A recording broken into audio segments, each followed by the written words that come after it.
Hey everyone, welcome back to Film Zone. Today's video is about the completely insane women on My 600 Pound Life, so make sure to subscribe to the channel and also leave a like on the video. Let's get started.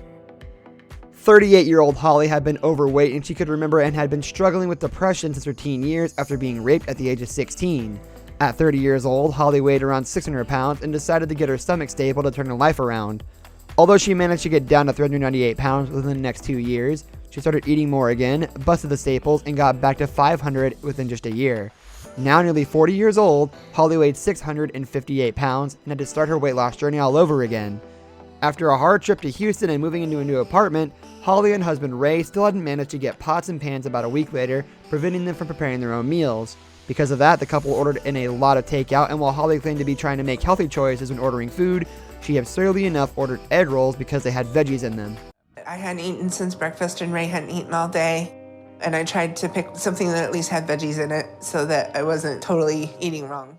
Unsurprisingly, she didn't meet her weight loss goal by the next appointment, losing just 18 pounds instead of 50 and making Dr. Now wonder if chocolate was more important to her than living. Chocolate is more important to you than living, apparently. Season 7's Tiffany started her weight loss journey at 672 pounds and had lost just 30 pounds by the time she went to see Dr. Now for her next appointment. She claimed that she had stuck to the diet for the most part, saying that she had at least tried to stay within the calories, even when she cheated. But Dr. Now wasn't buying any of that. He told her that she would have lost at least 100 pounds if that were true, and her weight loss didn't get any better after that either. Despite suffering a gallbladder attack for the upteenth time a few weeks later, Tiffany kept making excuses and claiming she was trying. I thought I was working really hard, so I don't know. No, you didn't. You're just saying you can keep playing games. It wasn't until Dr. Now made it pretty clear that she was running out of time and needed to change her life now that Tiffany finally put her money where her mouth is. And you're rolling the dice on running out of time. So if you don't wake up, that's exactly what will happen. And then that'll be it for you. You got it? Loud and clear. By the next appointment, she had lost 72 pounds and was approved for weight loss surgery, which she eventually received another couple months later. In the beginning of her episode, 44-year-old Joyce hadn't left the house in 10 years and was in such bad health that she needed home health care 24/7.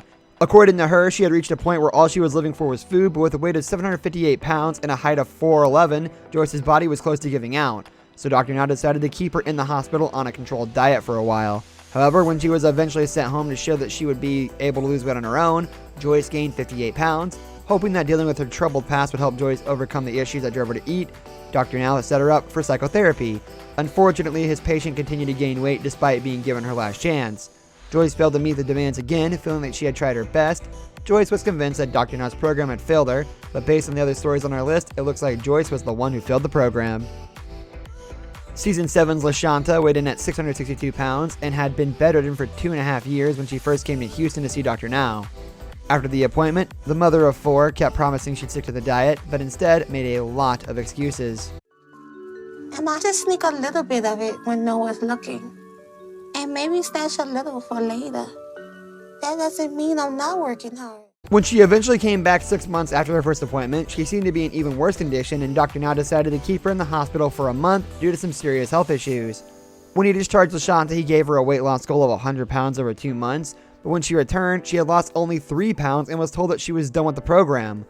Although LaShanta kept begging Dr. Now to give her another chance, he stuck to his guns, telling her that she could come back if she lost 50 pounds, but that she'd have to do it on her own. Take care of LaShanta and good luck. Watch, I'm gonna show you. I'm gonna show you when I come back here. I'm serious, I'm gonna show you. This might have seemed a little too strict to some, but it appeared to be just the wake-up call LaShanta needed, as it turned out to be the only way to make her understand by making excuses and trying to manipulate everyone around her wouldn't help her lose weight and change her life. She eventually managed to shed the weight, and when she came back to Dr. Now, he happily welcomed her back to the program. In the beginning of her episode, 40-year-old Bethany was honest about the fact that she just couldn't stop overeating, saying that food was her happy place and that she would even trade food for sleep if she could. Her husband Sheldon and her daughter Isabella were the ones bringing her food throughout the day. Yet when Bethany talked to Dr. Now during her first appointment, she claimed that Sheldon was the one enabling her to overeat. During the first weeks of her weight loss journey, Bethany kept telling the cameras how well she was doing. But when she went to see Dr. Now again, it only turned out that she had lost 14 pounds. She claimed that she was sticking to the 1,200 calorie diet and continued to lie about sticking to Dr. Now's plan the entire episode, despite the results showing otherwise. Although she eventually got approved for weight loss surgery, it didn't take long until Bethany started gaining again. Still, she claimed that she was sticking to Dr. Now's diet plan and eventually felt like cravings were too much, and since the weight loss surgery hadn't worked the magic she had ultimately expected, Bethany ultimately decided to quit the program.